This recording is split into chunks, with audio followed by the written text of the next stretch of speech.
Good afternoon, Huskies, and welcome to our last installment of our online professional development workshop series. My name is Joshua Prue, and I'm the Director of Alumni Engagement here at the UConn Office of Alumni Relations, and I'll be your moderator today. On behalf of the UConn Foundation, we are excited for today's discussion featuring the UConn Alumni Preferred Provider of Career Coaching and Management Consulting, John Brady of Pro10 Partners. Before we begin, as always, we have a few housekeeping items to help you manage your participation today. First, there will be an opportunity to ask questions by typing them into the question box on your control panel. Feel free to type them in as you think of them, and we'll address as many as we can at the end of the presentation. Second, a survey will be sent to you as a follow-up. We'd appreciate if you would be able to fill this survey out for us so that we can continue to bring you the types of programs that you're looking for. Additionally, as we begin to look into next year's series, we would love to be able to tackle some of the relevant issues for you that you're facing. Third, this webinar is being recorded. Please visit our YouTube page at youtube.com/UConn alumni sometime later this week to review and to view previously conducted presentations. Lastly, be sure to check out our events calendar for upcoming webinars and events in your area by going to uconnalumni.com/events. Without further ado, I'd like to introduce our presenter today. John Brady is a keynote speaker and frequent media source on matters related to corporate and career performance. He's also the discrete architect of unconventional strategies that alter the direction of organizations and the executives who lead them. His mantra, change is good, growth is better, serves as the tagline for his firm. And Mr. Brady's current and recent clients include senior managers and executives of Goldman Sachs, Aramark, Fidelity, AstraZeneca, Willis Tower Watson, Comcast, IBM, Chubb, and Thomson Reuters, just to name a few. Mr. Brady is a 23-year veteran of the education, banking, and technology sectors. His recent contributions include a lengthy tenure as the executive director for numerous programs at the College Board, as well as chief operating officer of Higher Next, Incorporated. He holds a BS in English Education and a Master of Education in Higher Education Administration from both the School of Education at Boston University, as well as an MBA from the Olin Graduate School of Business at Babson College, which recognized him as a distinguished alumnus back in 2006. Beyond professional pursuits, Mr. Brady is a board member of the American Legion Boys State Program, located in Massachusetts, where he has served as a counselor and faculty member for 27 years. He's also an adventure traveler, having explored over 30 nations on 6 continents. He is a native of Boston's South Shore, and he lives currently in Texas with his husband, Reverend Trent Williams, who serves as pastor and speech coach. The people currently maintain their home in Delaware County, Pennsylvania as well, where his firm is based out of. John is also an honorary Husky because he's been working with us so long and works with so many Huskies around the country, so we're thrilled to have him. John, thanks for joining us. Thank you, Josh, and welcome everybody. For those of you I know or have had an opportunity to meet in my service to UConn or out in the field, welcome. And for those I've not had an opportunity to meet yet, welcome. And with that, Josh, just making sure that we're good. I just advanced the slide. I'm assuming it's showing okay. It is. Good. Always good to do that second tech check. So a couple of things as we jump into things here. When it comes to performance reviews, whenever I talk about performance reviews with clients, there's a lot of different areas that I cover. But in a webinar and generic kind of setting such as this, I'm aware from having done it a few times that performance reviews tend to bring up a lot of other subjects and sometimes difficulties that we face in employment situations, whether as the employee or as the supervisor. So in the interest of trying to control the scope of something of this size, we're going into this with a couple of assumptions. Number one, we're looking at this today on this webinar more from the recipient perspective, the employee perspective, not so much tips on how to write a review well, which is really a whole other subject. So with the understanding that you may be an executive or a manager or have some employees under you that you may be writing reviews for as well, we're really focusing primarily on your development as an individual. The other set of assumptions that we're making are that things are going relatively well at work, that you're at whatever level in good standing with your employer, that you're not under some kind of performance improvement plan, or at least the relationship that you have with your employer and with your boss isn't strained in any way. And certainly we all run into those situations from time to time, and that complicates the entire review experience.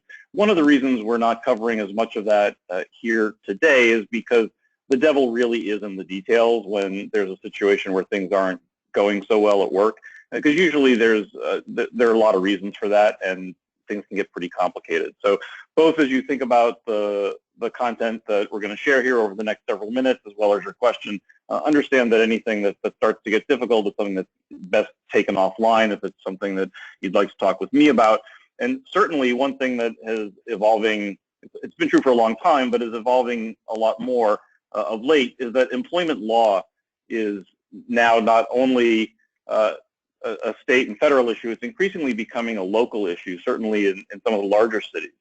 So what's acceptable in one place may not be acceptable in another, and your rights as an employee can vary a little bit from place to place. So if you're having a difficult time or you're concerned about a review that may be upcoming and you need to get advice about how to navigate some muddy waters, I'd talk with an HR professional that's in your jurisdiction at least, and if it's really a lot more serious, someone who's a practicing employment attorney with licensure in the state where you are employed. Particularly if you're in a part of the country like the Northeast, where you might live in one state and work in another, or the official status of your employment, if you have any work from home status, could govern the jurisdiction. So with that, we'll move on. One of the reasons we wanted to cover this particular topic for this installment of the series is that I find in so many areas with regard to career, most of us get really passive. We go to school, go to an institution such as UConn, we get a great education, and aside from structured professional development and other things, we let a lot of things kind of happen to us. We start to focus a lot more on the rest of our lives, and probably this is most true around performance reviews. Most folks are somewhat uncomfortable with them. In my experience, depending on what your situation is, performance reviews, and if you're here, I'm assuming you're working for an employer that still does them, as some have abandoned them, at least for the time being. Folks often see the performance review process as at best an administrative or bureaucratic burden, and at worst, a stressful one. And to the extent that we can empower people to take as much ownership as they can and be as proactive as they can, we try to do that. And reframing the entire experience is part of that. And here's a few ways that I would suggest doing that. And this isn't just the kind of simplistic power of positive thinking. I think you need to take part of this process back for yourself. And a few things to think about as you do that. One is that your performance review is an opportunity to ensure that you're getting credit for the things that you are doing. Keep in mind that an awful lot happens over the course of a year. Some places are very structured where they'll have a mid-year review in addition to an end of year, but those places that do performance reviews, very often they're just annual, and quite frankly, even semi-annually, an awful lot happens. Most of us are so busy that we forget the things that we've done. So making sure that you get credit for the work and the contributions and the impact that you've had is really twofold. One, it's about reminding yourself of how much you've done. Most of us are busy doing tasks. We think about the things that are in front of us, and we're reacting to calls and emails and PowerPoints, and on the surface, it kind of looks like it's all the same stuff. That we very seldom get an opportunity to look at our impact on an organization. One project even will bleed into the other. So it's about reminding yourself, but it's also about providing some line of sight for your boss into the contributions that you've made. If you have somebody who either travels a lot, who works in a different location or a different city perhaps from you, or has multiple reports, it's not uncommon for people to have direct reports, in some cases upwards of half a dozen or even 10 or more. And it's just not possible for them, as much as they might try, to keep up with all of the things that you've done over time, particularly in the professional world. And quite frankly, the higher up you are as a professional, whether it's as a newer professional, someone who's recently completed their undergraduate, or an executive, and the higher up you go, the more important this becomes. You often work so much more autonomously. Very rarely do people have line of sight into all the things that you're doing. So this is really an opportunity to get a lot of that on record, and to also think back and review a lot of the stuff, which we'll talk about in a moment, that have happened over the course of the year. Your performance review process also is an opportunity to really start thinking about increasing your visibility. And we're going to talk about a few ways to do that. But it's one of the points in the year where, whether it's a corporation or a nonprofit organization where most of what you do is about your service to the organization. Here's an opportunity where really things should be not entirely about you, but at least about the nature of your relationship to your employer. And to the extent that you can use that as a leverage point for visibility, you should really take advantage of it because the nature of delivering performance reviews almost requires it. It's an opportunity for you to, in a formal way, communicate whatever goals you have professionally or internal to within an organization, whether it's in your current role or aspirations you have for lateral or even promotional opportunities over time. And finally, as kind of connected to that, it's really your springboard to your next opportunity, even if it's about a role outside of your current employer. And I'm going to talk about specifically some ways to do that. So as you can see, overall, rather than thinking about the review process as something that happens to you, that's something you kind of have to suffer through and get done and write up and be done with, and then hopefully not think about it until you have to have what might feel like a very awkward and stressful conversation. There's really a lot of stuff going on that you can make work for you. Let's get into some specificity about how to do that. The most important thing about any performance review process is that you really take time to prepare, and this is the hard part. Again, we're all really busy. Many of us are expected to do a lot more than we had ever bargained for. As organizations have sought to be more efficient, even though things may be going well, sometimes positions aren't backfilled. Something you may have initially taken on temporarily now expand your role, and you're now doing the work of what used to be a person and a half or two people. And it makes it very difficult to find time to invest in ourselves. We're so focused on being good employees and getting everything done by deadline, we neglect ourselves. Preparing when you know the review cycle or whatever part of it is coming is really important, and most people don't spend anywhere near enough time investing in that. In a lot of organizations, not all, but depending on the process that you have, and to an extent even depending on the information system, the HRIS system that your employer may use, typically there's some level of self-assessment, self-evaluation, or documentation that gets done beforehand. Part of that is because of something I mentioned on the previous slide, which is providing that information so that you get credit for all the stuff that you've done, and providing that line of sight to your boss who may not be able to remember everything that happened over the course of a year. So that's really probably one of the most important areas of preparation, because in most places and in most systems, if there is any kind of self-assessment or write-up done, it's usually a part of your review. It's usually a first step and actually gets entered officially into the system, into your electronic record. So it matters.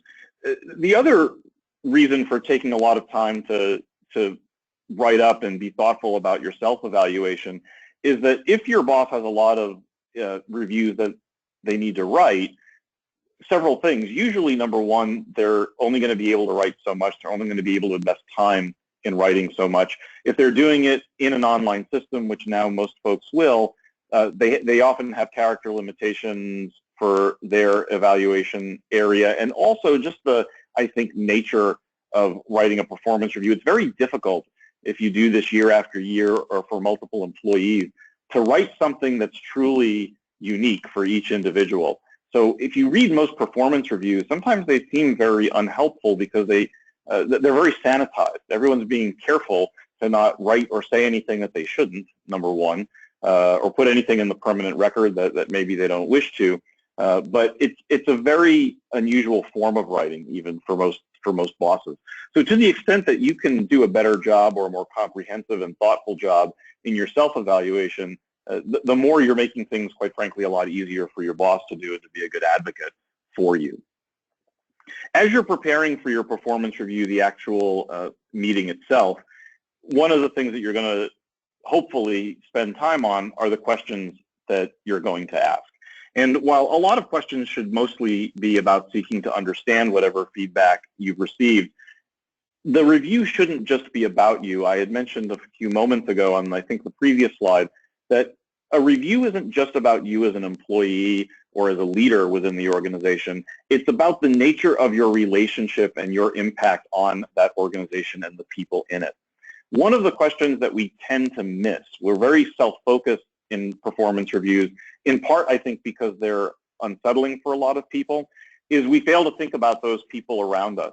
I really encourage all of my clients when, at multiple times, but certainly in a review process, to ask about the goals and objectives that the person you're reporting to, the people in your peer group, or folks that other departments perhaps that you work closely with, what are the things that they are being evaluated on? What are the things that they're going to be evaluated on in the current cycle? And how can you as an individual employee contribute to that? You don't work on an island if you're getting a performance review from an employer. This changes a few things. First of all, it's a much more positive approach. You're thinking outside yourself.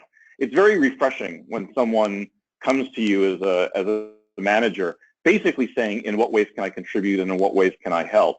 Now, it is important that you ask the question in a way that is focused on goals and objectives or what someone is going to be held to account for in their own review, not necessarily how well they are doing at it. So the feedback that they've gotten and the extent to which they've met their performance objectives may or may not be something that's appropriate to share with you unless they're team goals or something that is already widely shared.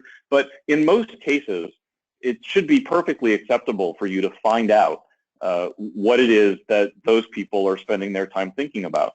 And part of the reason for that is that in a perfect world, every employee in an organization's goals for the year and objectives for the year would naturally feed logically into the people that work alongside of them and certainly the people they report to. And there should be like on-ramps to a freeway that grow as you work your way through the org chart.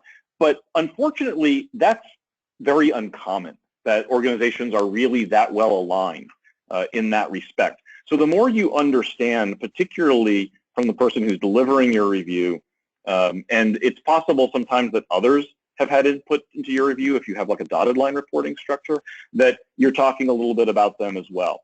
Because as you're understanding what's taken place over the course of the previous year, but simultaneously planning for the next year, the better you understand the context of your work, the better you're able to contribute. And it just makes for a much easier conversation. It also changes, I think, the sense of powerlessness that many people have in the actual review meeting itself.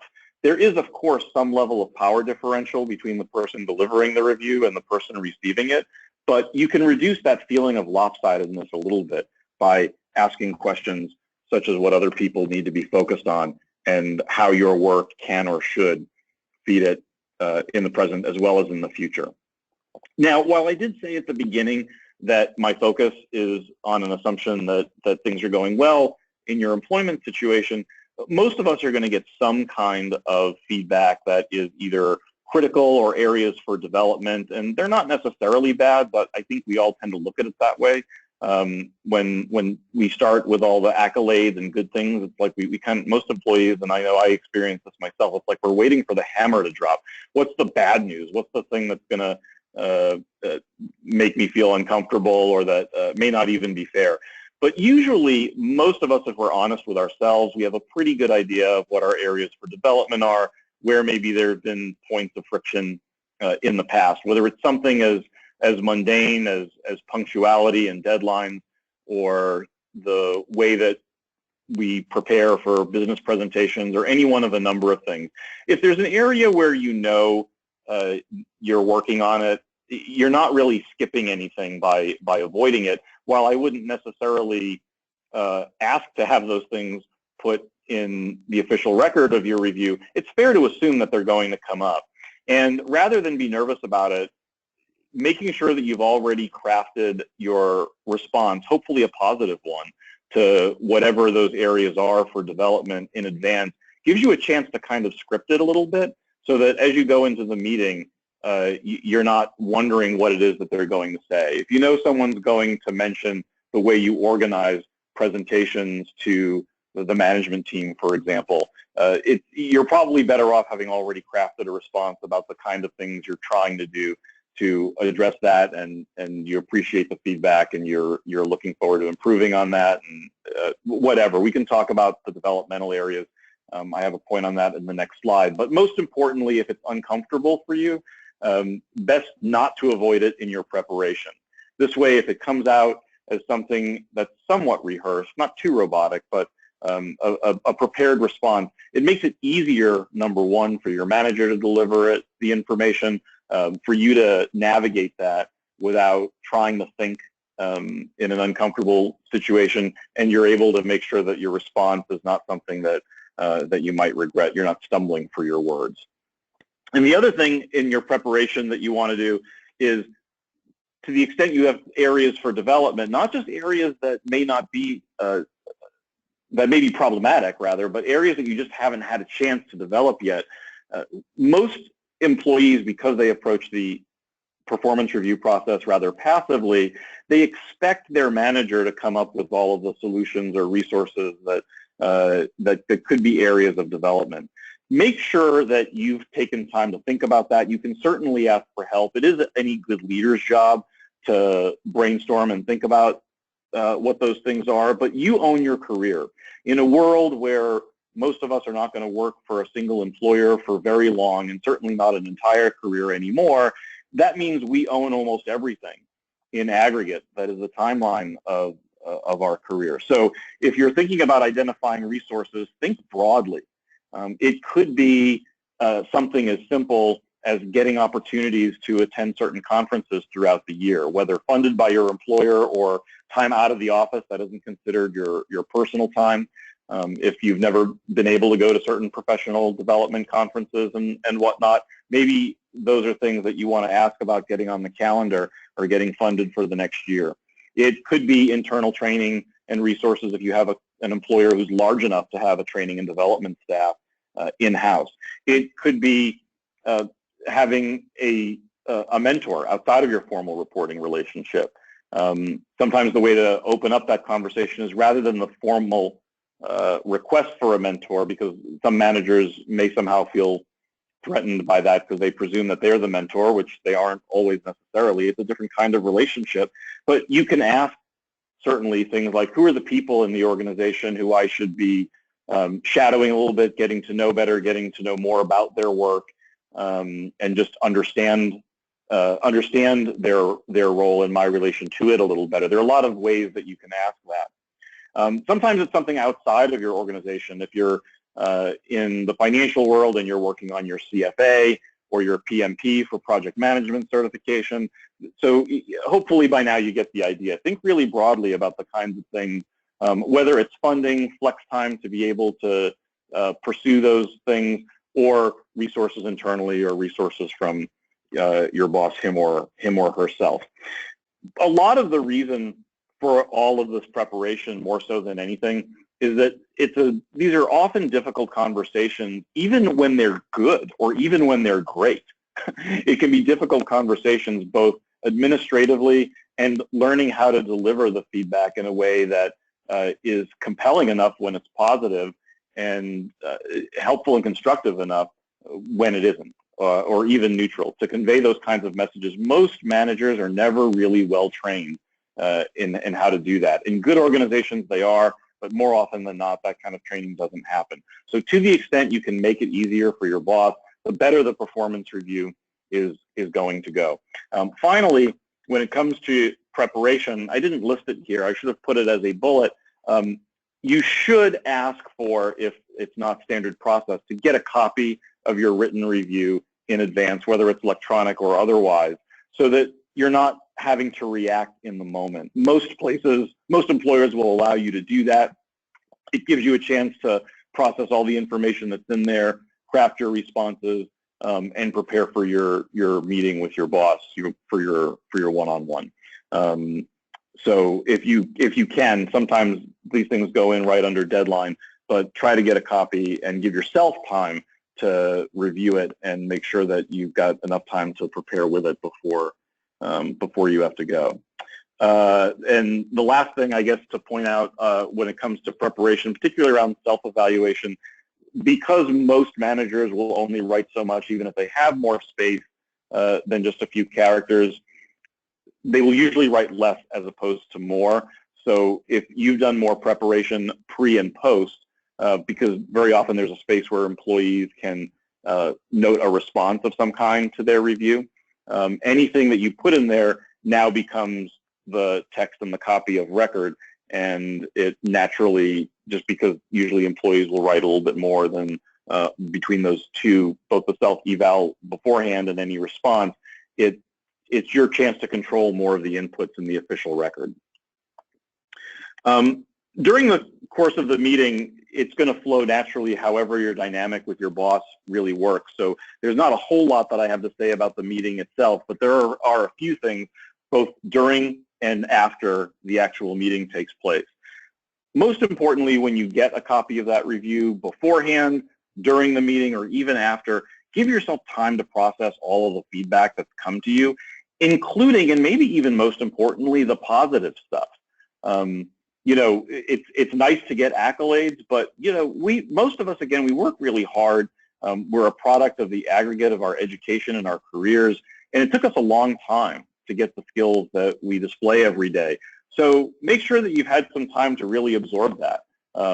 Anything that may be critical, that certainly most people, I think their nature is to feel defensive about it, to kind of work through that so that that's moved to the wayside and you can focus on your go forward path, but owning the positive as well and realizing that you're more than any one slice of your performance or your judgment at any given moment.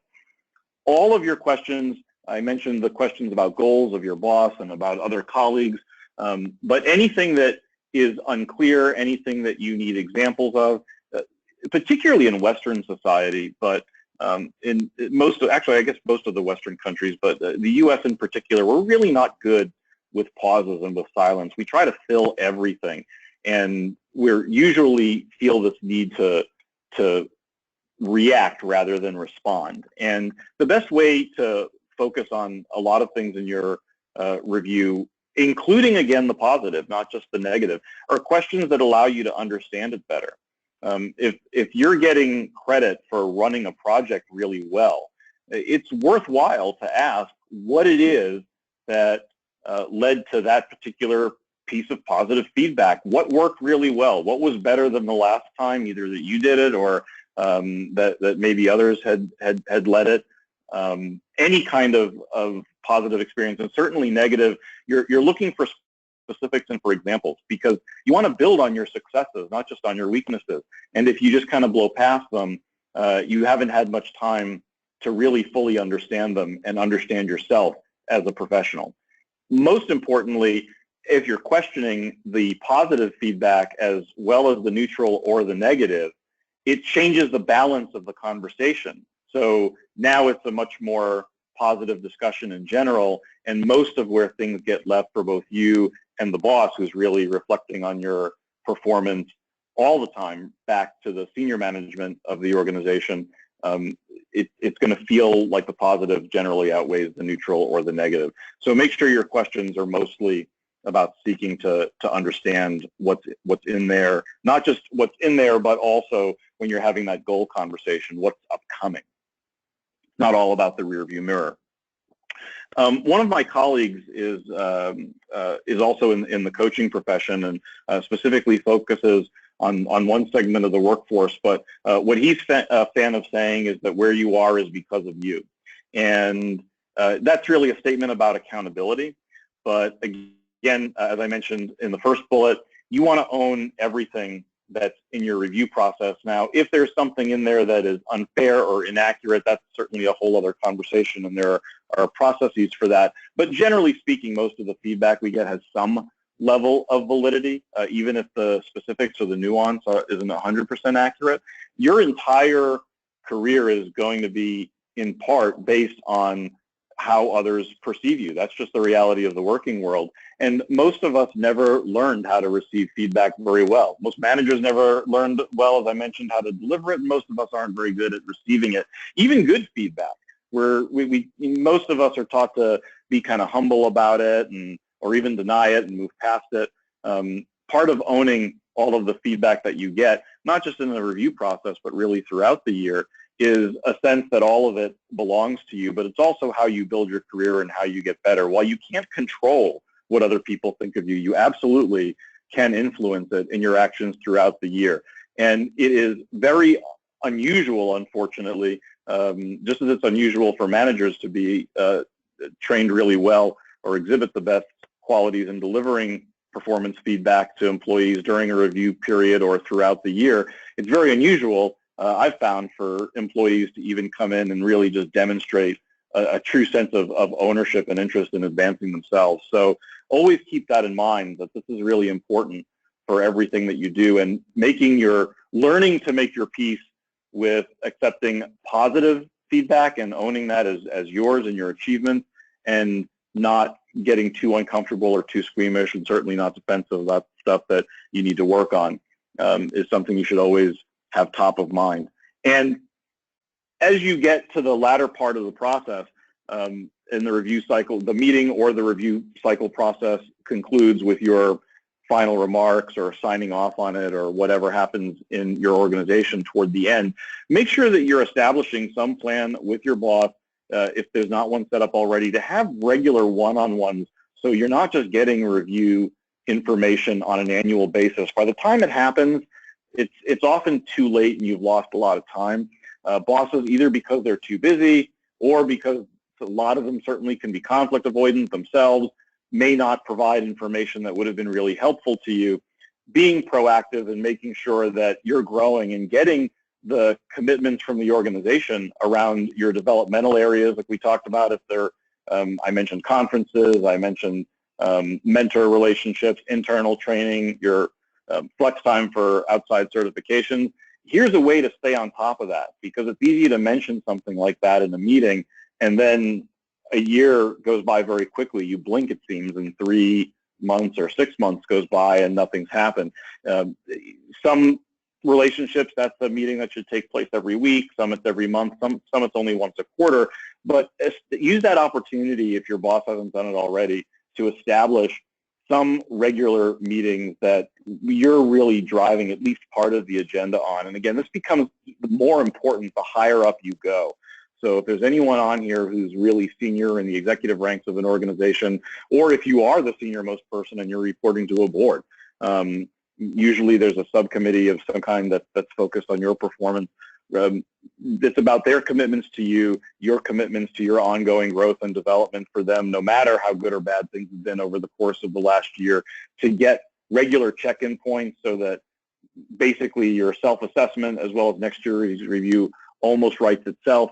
And perhaps equally importantly is to stay on top of how your organization, your department, or even your individual colleagues and your boss are seeing things that are happening in the larger world. We tend to be really focused on just our job, but if you're working for a company that's doing social media marketing, or you work in higher education and the landscape for funding is changing to both public or private institutions, or you're in a big corporation that has a lot of merger and acquisition activity, those are great places to have those broader conversations, because it's a time not only for you to learn, but for you to demonstrate an awareness of things that are larger, and therefore really sets you up, quite frankly, for promotions internally. It sends a message that you think about your working world in a much larger sense. When it's all said and done, I think most folks just sort of wipe the sweat from their brow and they're so glad that they've survived it, and that's on both sides of the desk. I tell my clients, make sure that you're revisiting whatever review and your notes from that review, even the things that aren't formally documented, on some regular basis. Now, don't relive it, because there is a point where you can only ride on your previous successes so much, and certainly you don't want to dwell on the negative, which can be very easy to do. But do find a way to keep a copy to the extent that's in line with your organization's policies around that. Sometimes they do have proprietary information in them about the business, so you're expected to treat that that documentation about your performance with discretion, because it can sometimes speak to internal operations or metrics. But there's a few reasons that you want to keep a copy. Number one is so that you can in fact review it periodically. whether it's before each one-on-one with your boss coming forward or whatever. But the most important reason to keep copies of it is that the longer you work, the more you will forget.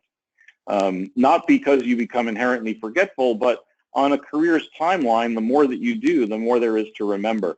And 9 times out of 10, people forget what they've done in the last year. Usually when people do their self-assessments, I have them go through all their old meeting notebooks, their calendars, their old email files and folders, and they'll say, oh, wow, I totally forgot about this. But it becomes even more true over time. So I still have copies of performance reviews of stuff I did 10, 15 years ago and longer. And part of the reason for that is when I'm looking at other positions and other jobs, there's work I've often forgotten that I did, and I'm able to talk about it in a pretty compelling way because I've still got all the information and data there kind of captured in time. So having that stuff archived, and nowadays, not just on paper, you can scan it and keep it in the cloud, and you don't have to move around from place to place with it, but it's good for you to have so you can access it whenever you want. You also want to make sure you have a copy of it. So some places will do goal setting for the next year as part of the review process, and some places won't. If they are separate processes, to the extent, and sometimes your goal setting comes before reviews are delivered, depending on the way your organization does things. But ideally, if you still have an opportunity to write and draft your goals for the next year with your manager, or if you just have an opportunity to go in and edit and update your goals throughout the year, once you've gotten your review, having the copy of that documentation makes that easier, and you can align it with those goals. So if there's something that they've committed to, by you documenting it, it kind of puts the organization a little bit more on the hook to follow through on their commitments for whatever resources for your training and growth and development and new opportunities you've discussed. But it's also setting the path for you to be able to demonstrate that whatever areas you needed to or wanted to work on, you've actually done and you've grown accordingly, which means you're able to show that you're a person who can make a plan and stick to it and deliver on it, even when it's entirely about you. And again, that goes for the good, bad, and the ugly. Make sure that you've got a reminder that pops up on your phone or on your calendar somewhere, your Outlook calendar, wherever, to go ahead and scan your review at regular intervals, because most of us, again, tend to forget it. So if you are not in the immediate need of it to write your goals or for one of those one-on-ones with your boss, it's a good chance to check in with yourself, because the days and the weeks, they fly by. And sometimes we realize, wow, I committed to doing this for myself, or my boss agreed to appropriate some funding or some time for me to go get trained on this particular area, and I haven't even started that yet.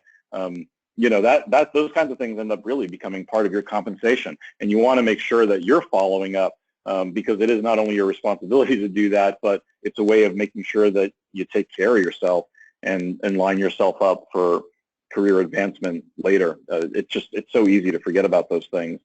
And even if your organization doesn't formally document things in a semi-annual process, for yourself, for your own purposes, make sure that at least quarterly, anything that you've done from one year to the next, that you've built on from one year to the next. If there's a project that happens every year or a program that happens every year, whatever improvements you're making to it or expansion you're making to it, efficiencies that you're trying to add to things, improvements in your own performance, areas that where you've gotten exposed to new things and new training, make sure that you do that at least quarterly in your own good time. Set aside time to do that, whether it's at work or at home. But this way, when it comes time next year to do your self-assessment, it's already basically written for you, except maybe the most recent month or the most recent quarter. And then it's not so Herculean. It's a much easier effort for everybody involved, you as well as your boss. If you do ever engage somebody for executive or career coaching, one of the things that all UConn alums that are, I believe, within their first 3 years after graduation receive career help and support from the university. But the reason we are partnered with UConn is beyond that. There's a certain level of support that UConn is unable to provide given staffing levels. You are well over a couple of 100,000 strong around the country and even around the world. So if you end up engaging a private person like myself or any of my colleagues, make sure that they've got certain either credentials, that they're in an area where any sort of, if you're working with them in an area where a credential would be required. Most coaching is buyer beware, but there are other things that there's not a formal certification that they need or licensure, things like referrals, references, from current or past clients. Anyone in this line of work should have a code of ethics that they share and that they follow. I know every client or even prospective client we talk to, we share our code of ethics with, so it's all up front. Their fee structure should be really clear. You don't want something that kind of keeps getting upsold all the time. Usually they just should be really well established and have a track record of success with other folks. And the great thing about the relationship with UConn is we are vetted on an ongoing basis, really, because we're engaged with the alumni community all the time. But if you engage another firm or another practice in a place that's closer or more convenient for you, make sure that you look for all of those things before you invest not only your money, but especially your time. And if there's any way that we can ever be helpful to you, you can reach us not only by checking out the information that's on UConn's alumni page from a career resource perspective, but our contact information is right up on the screen. The phone number up there on Eastern time will get answered just about any time during business hours, and the generic email box will usually get responses within a business day.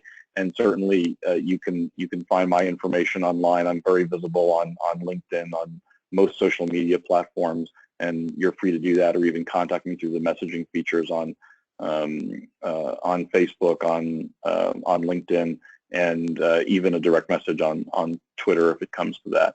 And on our webpage, of course, is all of our contact information as well that populates directly into our client relationship management database, and will queue us to reach out to you. We provide our consultations to Husky alums not only free of charge, but free of any sales pressure of any kind. They're confidential, and while most consults are usually like 45 minutes to an hour, we try to give UConn alums closer to an hour and a half and have a more meaningful discussion, and sometimes the consult is really all people need.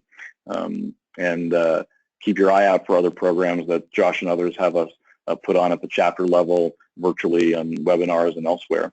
And hopefully, if I haven't met up with you in our travels around the country already, I'll be meeting up with you soon. Josh, I'm going to turn it over to you for any either questions that have come in through the platform or just announcements from the alumni hall. Thanks so much, John. Greatly appreciate it. At this point, we have not received any questions at this point, but all I know is that I'm going to be taking a lot of notes from this. I believe all of us are coming up on review time, usually around the turn of the fiscal year. A lot of us tend to see that, so that will be very useful as we all go into our own performance review time, so thank you very much, John. If anybody does have any final questions that they'd like to throw out to John, now's the time to do that using that question toolbar on your control panel there.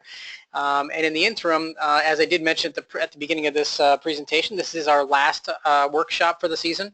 We will pick this back up come the fall, so we are hoping to get some good topics and some good folks out there. As John mentioned, feel free to reach out to him for any consulting or any questions that you might have. All of you have my contact information as well. So seeing no additional information coming through this year, I wish everybody a fantastic summer. Enjoy yourselves. Take some time to relax and reprogram, recharge before the fall season kicks off again as things kind of get busy. And special thanks to John again for joining us once again. All right, we'll talk to everybody soon. Thanks so much, everyone. Take care. Thanks, Josh.